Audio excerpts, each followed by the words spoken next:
नमस्कार, मैं महेश वर्मा आप सभी का स्वागत करता हूं आपके अपने खास कार्यक्रम जिसका नाम है कैंपस हलचल।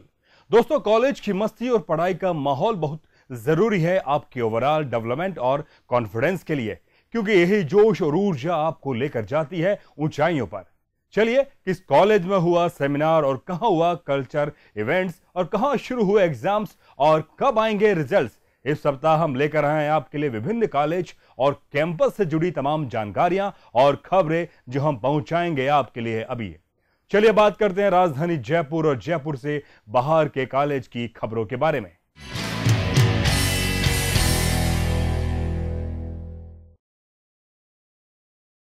यूपीएससी के परीक्षा में गुमला की तनुप्रिया ने 16वां स्थान प्राप्त कर जिले का नाम रोशन किया है। वहीं तनुप्रिया की सफलता के बाद गुमला जिले में खुशी की लहर दौड़ गई है।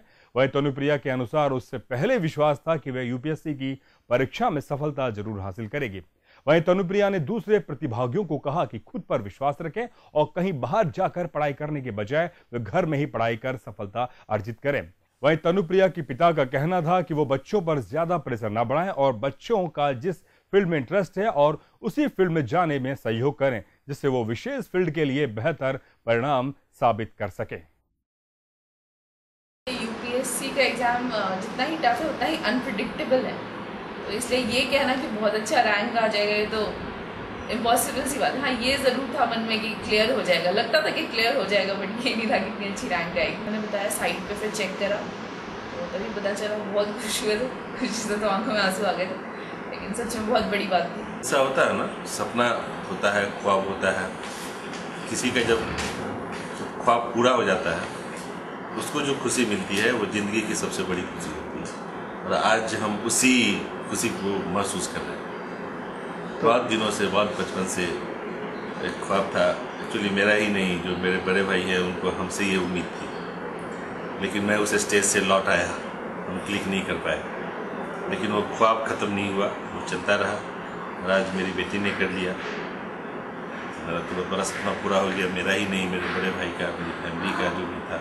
बात करते हैं अगली खबर की। भारतीय सीए संस्थान बोर्ड ऑफ स्टडीज की ओर से जयपुर के बिड़ला ऑडिटोरियम में करियर काउंसलिंग का कार्यक्रम आयोजित किया गया, जिसमें कार्यक्रम में सैकड़ों विद्यार्थी अपने कॉलेज इंस्टीट्यूट के स्टॉल्स पर अपने फ्यूचर प्लानिंग और गाइडेंस के लिए पहुंचे, जहां साइंस कॉमर्स से जुड़े 12वीं के बाद उन्हें किस फील्ड में जाना है और इसके लिए करियर काउंसलर से स्टूडेंट्स ने चर्चा की। वहीं स्टूडेंट्स का कहना था कि इस तरह की एग्जीबिशंस लगने से एक ही छत के नीचे कई तरह के कोर्सेज की जानकारी प्राप्त हो सकती है। साथ ही 12वीं के बाद स्टूडेंट्स को क्या करना चाहिए इसके लिए भी जानकारी दी जा रही है। साथ ही स्टूडेंट्स का कहना था कि इस तरह की एग्जीबिशन से जुड़ना न केवल करियर के लिए बल्कि स्टूडेंट्स के मौलिक विकास के लिए भी हितकारी साबित हो रहा है। 12th में ही हमारे लोग जिस कोर्स के लिए ये जो बता रहे हैं पहले ही बता रहे थे, फीस स्ट्रक्चर और कॉलेजेस के बारे में, मतलब सीएस करना है, एमबीए करना है, सबके बारे में पहले ही बता रहे हैं कि क्या फीस स्ट्रक्चर होगा, कौन कौन से एग्जाम देने पड़ेंगे, ये सब। यहाँ पे बीबीए का अभी तक लिया नहीं है, मतलब सीएस का लिया था और अभी बीबीए का देखूंगा, मतलब वो बताएंगे बीबीए का। सीएस का और सीए का पूछा था उन्होंने, पूरा कोर्स बताया था, फीस स्ट्रक्चर और कॉलेजेस के बारे में। बात करते हैं अगली खबर की। जयपुर स्थित एमएनआईटी में शनिवार को 28वीं नेशनल प्रोडक्शन इंजीनियर सेमिनार का आयोजन हुआ। सेमिनार में देसी विदेशी इंजीनियर्स ने भाग लिया और 2 दिन चलने वाले इस सेमिनार में इंजीनियर्स की उपलब्धियों पर प्रकाश डाला गया। वहीं सेमिनार के पहले दिन systematic monitoring on production process, contract farming, automobile जैसे कंसेप्ट पर गहराई से चर्चा की गई। 2 दिवसीय सेमिनार में करीब 50 से अधिक शोध पत्र पढ़े गए। वहीं सेमिनार के दौरान प्रतिभागियों ने विभिन्न प्रेजेंटेशन भी प्रस्तुत किए। साथ ही देश के भावी इंजीनियर्स जिन्होंने अपने अपने क्षेत्र में नई उपलब्धियां प्राप्त की हैं, ऐसे इंजीनियर्स का सम्मान भी किया गया। राज्य सरकार की ओर से चलाई जा रही देवनारायण योजना के अनुसार छात्राओं को स्कूटी वितरित कर कार्यक्रम के तहत कोटा के जेडीबी कॉलेज की 83 छात्राओं को स्कूटी वितरित की गई। वहीं इस मौके पर बतौर मुख्य अतिथि नगरीय मंत्री शांति धारीवाल पहुंचे। वहीं मंत्री ने कहा कि सरकार का इरादा नेक है और सरकार ने इस योजना के बजट में भी इजाफा कर दिया है ताकि ज्यादा से ज्यादा छात्राओं को इसका फायदा मिल सके। वहीं जेडीबी कॉलेज में आयोजित कार्यक्रम में बड़ी संख्या में छात्राएं पहुंची। वहीं इस मौके पर नगरीय विकास न्यास के चेयरमैन रविंद्र त्याग, प्राचार्य सहित कई लोग मौजूद थे। वहीं छात्राओं को जैसे स्कूटी की चाबी मिली तो उनकी खुशी का ठिकाना नहीं रहा। वहीं मंत्री धारीवाल ने भी सरकार की इस योजना को छात्राओं की हौसला अफजाई की योजना बताया, जिससे अधिक से अधिक छात्राएं शिक्षा में बेहतर परिणाम कर सकें और स्कूटी का पुरस्कार ग्रहण कर सकें। बात करते हैं पत्रकारिता विश्वविद्यालय की।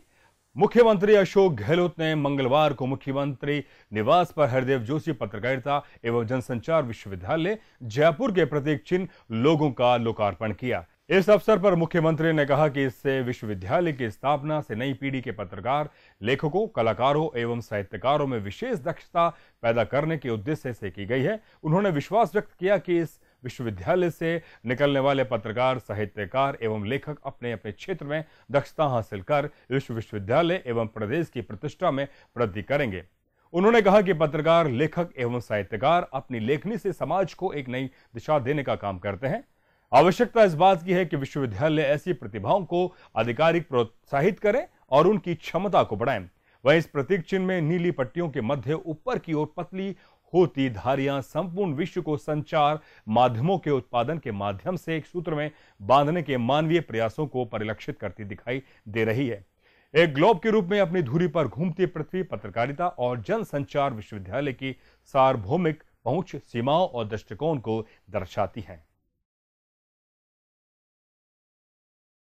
बात करते हैं अगली खबर की। वर्तमान परिस्थितियों में राजस्थान में जिस तरह से गर्मी का कहर बढ़ रहा है, उसे देखते हुए राजधानी जयपुर भी अछूती नहीं है, जहां 40 डिग्री पार तापमान के चलते सूरज आग उगलता नजर आ रहा है, जिससे स्कूल जाने वाले बच्चों के स्वास्थ्य पर प्रतिकूल असर पड़ने की पूर्ण संभावना बनी रहती है। वहीं ऐसे में भी बच्चा बीमार पड़ सकता है। स्कूल बसों में सफर के दौरान भी बच्चों को बाहरी वातावरण की बजाय 5 डिग्री अतिरिक्त तापमान सहन करना पड़ता है।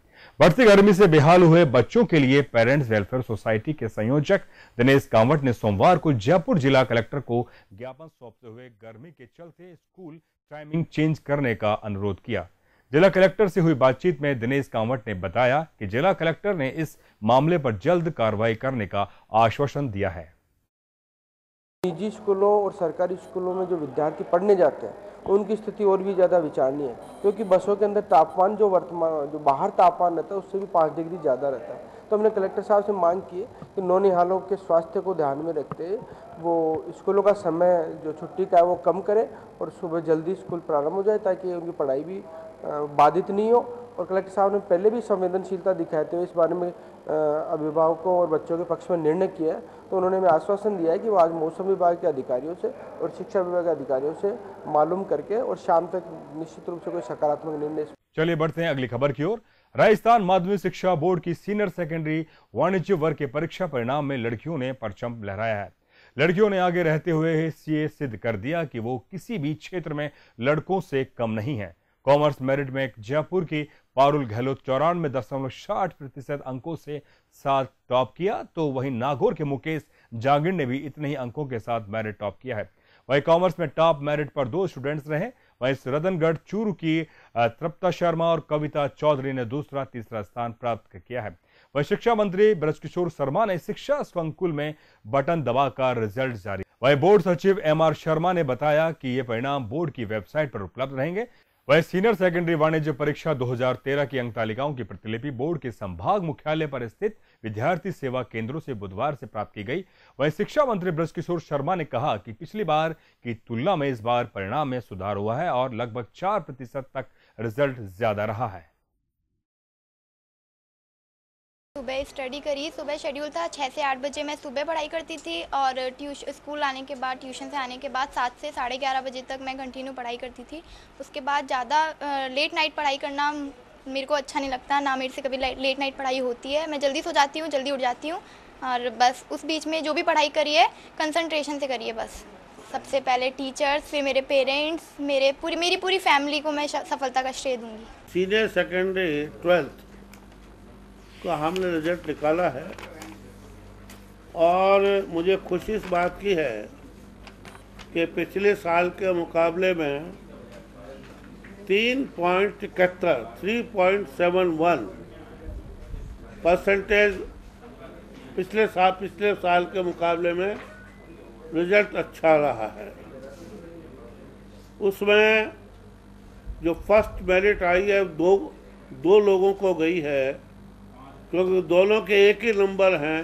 बात करते हैं अगली खबर की। जिस तरह से युवाओं में करियर को लेकर कंपटीशंस की भावना बढ़ रही है, उसी के साथ साथ युवाओं में तनाव देखने को मिल रहा है। करियर के तनाव को दूर करने के लिए और मानव व्यक्तित्व के विकास को निखारने के लिए सीबीएसई स्कूल के स्टूडेंट्स को अब थिएटर का पाठ भी पढ़ना होगा। इस सेशन से 11वीं क्लास के लिए बोर्ड ने यह सब्जेक्ट शुरू किया है। फिलहाल ये पायलट कोर्स के रूप में फर्स्ट कम फर्स्ट सर्व के आधार पर शुरू किया जाएगा।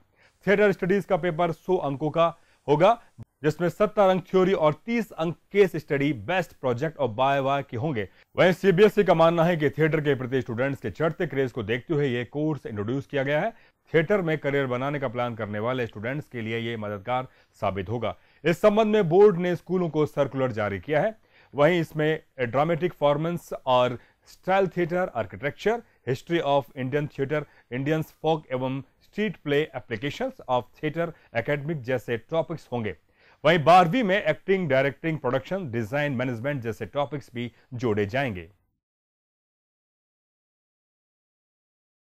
वक्त हो चला है ब्रेक का। ब्रेक के बाद बात करेंगे सप्ताह के टिप्स ऑफ द वीक की।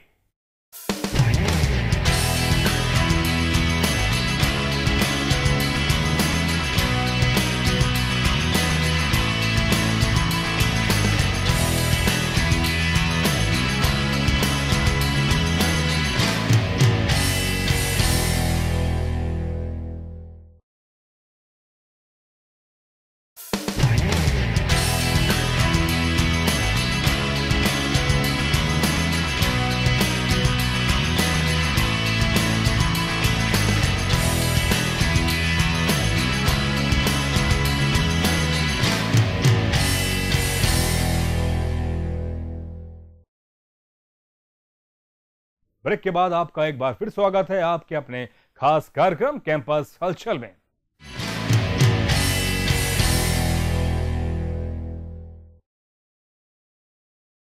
दोस्तों, इस सप्ताह के टिप्स ऑफ द वीक के अंतर्गत हम बात करने जा रहे हैं कंपटीशंस एग्जाम्स की। चलिए कंपटीशंस के बारे में विस्तार से जानकारी देने के लिए हमारे साथ स्टूडियो में राजेश अरोड़ा जी मौजूद हैं, जो स्वयं इंजीनियरिंग फैकल्टी हैं और उन्हें शिक्षा के क्षेत्र में अच्छा खासा अनुभव है। चलिए बात करते हैं। कैंपस हलचल में टिप्स ऑफ द वीक में आप सभी का स्वागत है और हमारे साथ हैं एकेडमी एक्सपर्ट राजेश अरोड़ा जी, जिनसे जानते हैं इस हफ्ते होने वाले कंपटीशन एग्जाम्स के बारे में और हो चुके हैं कंपटीशन एग्जाम्स के बारे में। चलिए सर, आपका स्वागत है कैंपस हलचल में जी। जैसे कि हम हर बार टिप्स ऑफ द वीक यानी कि कैंपस हलचल के टिप्स ऑफ द वीक में हम कंपटीशंस के बारे में बात करते हैं, एग्जाम्स के बारे में बात करते हैं और आप हर बार एक अपनी एक्सपर्ट की भूमिका हमारे इस प्रोग्राम में निभाते हैं। हम आपसे जानना चाहते हैं कि इन दौरान जो कंपटीशन एग्जाम हुए और होने वाले हैं उनके बारे में आपके क्या ख्याल है और कौन कौन से एग्जाम्स होने वाले हैं? जी दोस्तों और महेश जी, हमारे जो इस वीक हो चुके हैं एग्जाम्स वो और जो होने वाले हैं उनमें कुछ तो मेडिकल साइंस से रिलेटेड हैं, कुछ मैनेजमेंट से हैं, फिल्म इंडस्ट्री से भी हैं। तो डिफरेंट एरियाज में एग्जाम्स होने वाले हैं। जैसे मैनेजमेंट में सिम्बॉयसिस का एग्ज़ाम हो चुका है अभी 4 मई को ही, और इसके बाद में अभी होने वाला है एक मैट का एग्ज़ाम।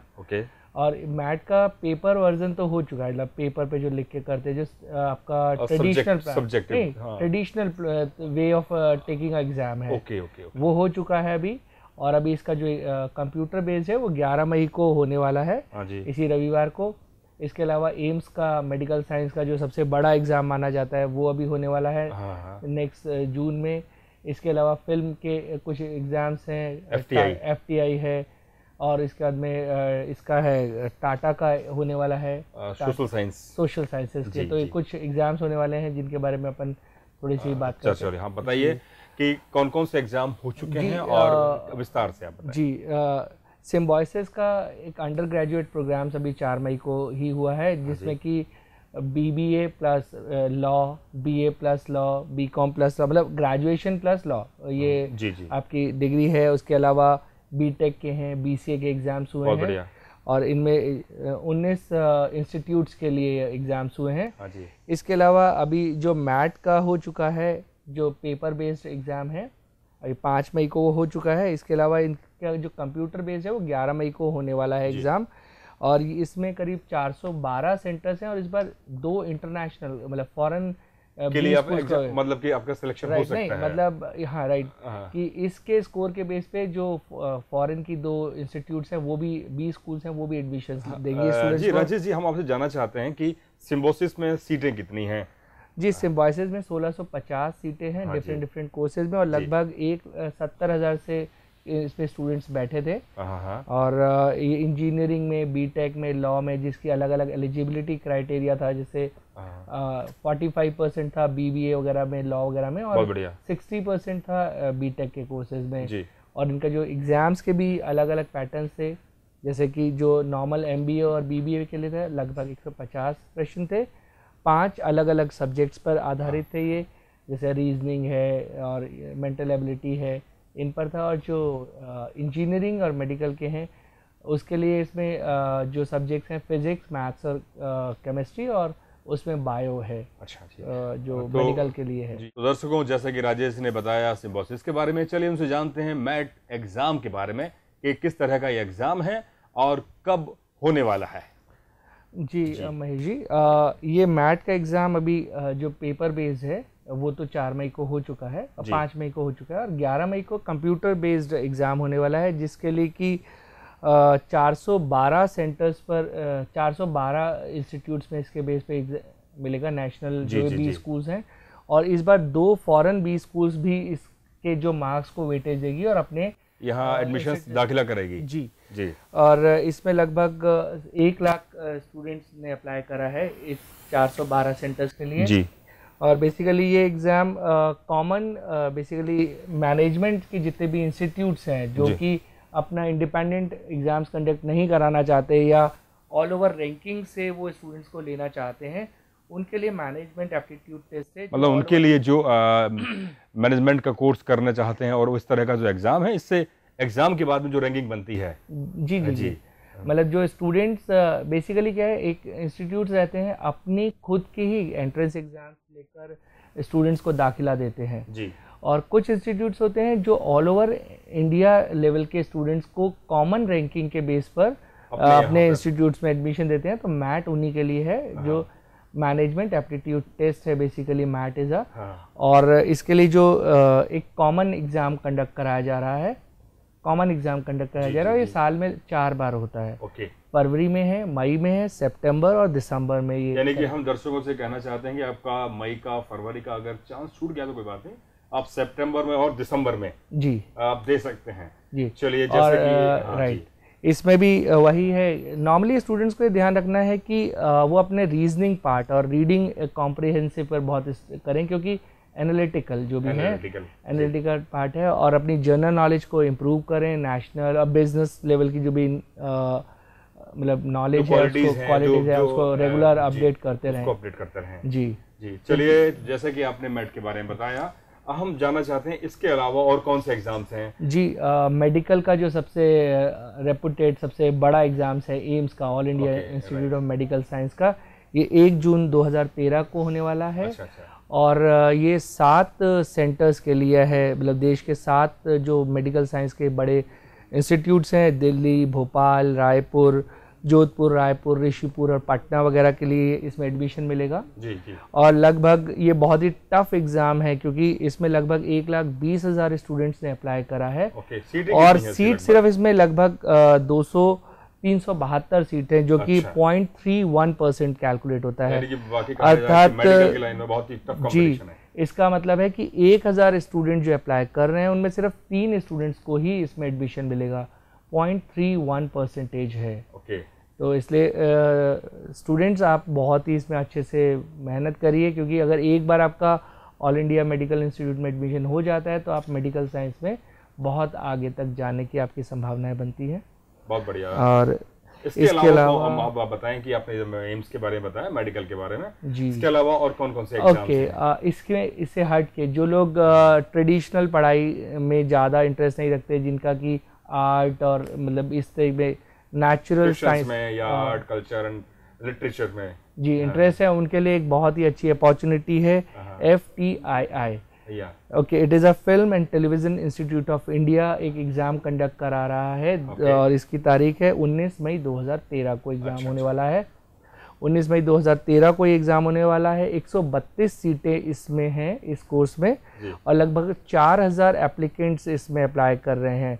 तो इसका मतलब है कि हर 600 में से मतलब लगभग, अच्छा हाँ, एक दोस्तों इसमें ये 1 से 3 साल तक के लिए सर्टिफिकेट और डिप्लोमा के कोर्सेज प्रोवाइड होते हैं आप, और ये सभी आफ्टर ग्रेजुएशन। नहीं, अभी ये हाँ गवर्नमेंट ने, जैसा कि अपन पहले आपने डिस्कस भी कर रहे थे कि सरकार ने इसको एक सीरियसली, फैशन और ये फिल्म इंडस्ट्री को काफ़ी सीरियसली लिया है, इसलिए पायलट बेस पर अभी 11th और 12th के सीबीएसई बोर्ड के सिलेबस, राइट, आपने जैसा कि दर्शकों को मैं बताना चाहता हूं कि सीबीएसई बोर्ड में 11वीं और 12वीं में जो नाट्य यानी कि हमारा जो थिएटर का सिलेबस है वो अब बहुत जल्दी शुरुआत होने वाली है और इसको पायलट के तौर पर अभी सरकार शुरू कर रही है और जिसमें कई जो थिएटर के जो मतलब कि मेथड्स होते हैं, डायरेक्शन हो गया, एक्टिंग हो गया, डिजाइनिंग हो गया और साथ ही तमाम जो थिएटर्स के जो एक्सपेक्ट हैं वो में इस मतलब कि सिलेबस में आने वाला है। जी।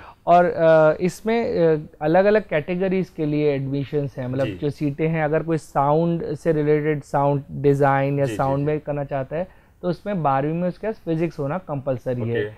और यदि वो आर्ट से रिलेटेड किसी भी जैसे में जाना चाहता है, ड्रामा वगैरह में, या तो उसके पास इंटीरियर का या कोई आर्ट या कल्चर का कोई भी उसने ग्रेजुएशन लेवल पर कोई सर्टिफिकेट किया हुआ ना चाहिए, तभी एलिजिबिलिटी में वो आएंगे। और फिजिक्स की रिक्वायरमेंट साउंड से रिलेटेड अगर कोई कोर्स में वो जाना, जी, साउंड से रिलेटेड अगर वो डिज़ाइन या रिकॉर्डिंग में जाना चाहते हैं तो 12th में फिजिक्स होना कंपलसरी है इसके लिए। 12th में हम दर्शकों से कहना चाह रहे हैं कि जिस तरह का जो FTI के बारे में राजेश जी जानकारी दे रहे हैं, वे अपने आप में दुनिया का बेहतरीन संस्थान है जो पूना में स्थित है और 1960 में प्रभात से ये सन 1971 में FTI का निर्माण हुआ। सरकार ने इसको एक्टिंग और तमाम जो फिल्मी विधाएं हैं, फिल्म की जो विधाएं और कला की जितने भी जो विधाएं हैं उनका यहाँ पर कोर्स होता है। आप अगर इस क्षेत्र में आना चाहते हैं तो आप अपनी संभावनाओं की तलाश FTI के जरिए कर सकते हैं। जी सर। जी, इसके अलावा BA और MA के लिए भी एक नेशनल लेवल का एग्जाम कंडक्ट हो रहा है जो कि TISS के नाम से जाना जाएगा। TISS, Tata institute of social sciences का ये सोशल साइंसेस में बैचलर कोर्स प्रोवाइड कर रही है और जो कि 5 ईयर इंटीग्रेटेड कोर्स है जिसमें आप BA और MA दोनों कर सकते हैं एक साथ में। और इसमें भी 5 सेंटर्स के लिए, 4 या 5 सेंटर्स के लिए मुंबई, हैदराबाद, गुवाहाटी और तुलजारा जो कि महाराष्ट्र में है। तो इसमें भी लगभग बहुत ही टफ कंपटीशन है।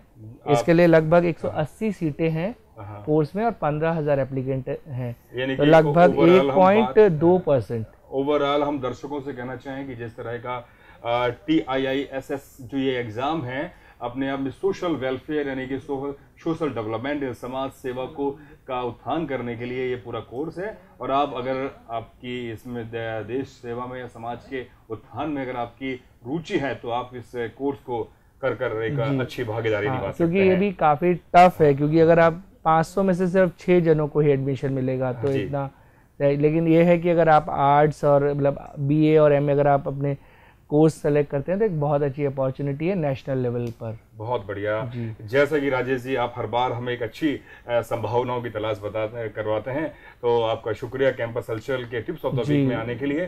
तो दर्शकों, जैसा कि राजेश जी ने हमें तमाम जानकारी दी इस हफ्ते और अगले हफ्ते होने वाले कॉम्पिटिशन्स के बारे में और जो हो चुके हैं एग्जाम्स के बारे में, हम यूं ही लगातार आपको अलग अलग एग्जाम्स की जानकारी देते रहेंगे और जो भी कॉम्पिटिशन्स हो रहे हैं आपको कैंपस हलचल के टिप्स ऑफ द वीक में आपको हर बार एक्सपर्ट्स के साथ आपको मिलवाते रहेंगे और आपको हम जानकारी देते रहेंगे। और साथ ही हम आपसे कहना चाहते हैं कि अगर आप कोई भी अपना मेल अगर ये आप मेल करना चाहते हैं तो हमारा जो फ़ोन नंबर है स्क्रीन पर दिखाया जा रहा है और साथ ही आप campus@jantv.in पर आप अपने सुझाव और ईमेल कर सकते हैं। आप कोई भी जानकारी चाहते हैं कंपटीशंस के बारे में तो आपकी इस टिप्स ऑफ द वीक में आपकी जितने भी सवाल हैं उनका समाधान करने की हम कोशिश करेंगे। चलिए बढ़ते हैं अगली खबर की। बात करते हैं अगली खबर की। भारत सरकार शिक्षा में विज्ञान और तकनीक विकास पर जोर देने के लिए प्रदेश की सरकारी स्कूल के स्टूडेंट्स में विज्ञान के प्रति रुचि बढ़ाने के लिए एक और जहां साइंस एंड टेक्नोलॉजी डिपार्टमेंट की ओर से करोड़ों रुपए खर्च किए जा रहे हैं तो दूसरी ओर उसका कोई नतीजा नजर नहीं आ रहा है।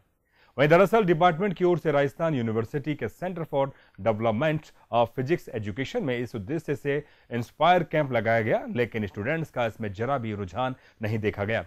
वहीं अक्टूबर 2010 में अब तक 15 इंस्पायर कैंप लगाए जा चुके हैं, जिसमें सिर्फ 200 स्टूडेंट्स ही शामिल हुए हैं, जबकि हर कैंप का बजट तकरीबन 10 लाख रुपए का है। वहीं कैंप के ऑर्गेनाइजर के मुताबिक अब तक 15 कैंप में 2431 स्टूडेंट्स को इंस्पायर किया जा चुका है, जिसमें 1500 स्टूडेंट्स जवाहर नवोदय विद्यालय के हैं और 431 केवी, 300 स्टूडेंट्स प्राइवेट स्कूल्स के और 200 स्टूडेंट्स गवर्नमेंट के स्कूल के हैं। वही माना जा रहा है कि स्कूल प्रशासन की ढिलाई के कारण कैंप में स्टूडेंट्स नहीं आ रहे हैं। दोस्तों, वक्त हो चला है आपसे विदा लेने का। इस सप्ताह हमने जाना शिक्षा, सेमिनार, कल्चर इवेंट्स और एग्जाम्स के बारे में और रिजल्ट्स के बारे में। आप अपने कॉलेज, कैंपस या शिक्षण संस्थान से जुड़ी कोई भी जानकारी या खबर देने के लिए संपर्क करें। हमारा फोन नंबर है 0141-511-5908 पर।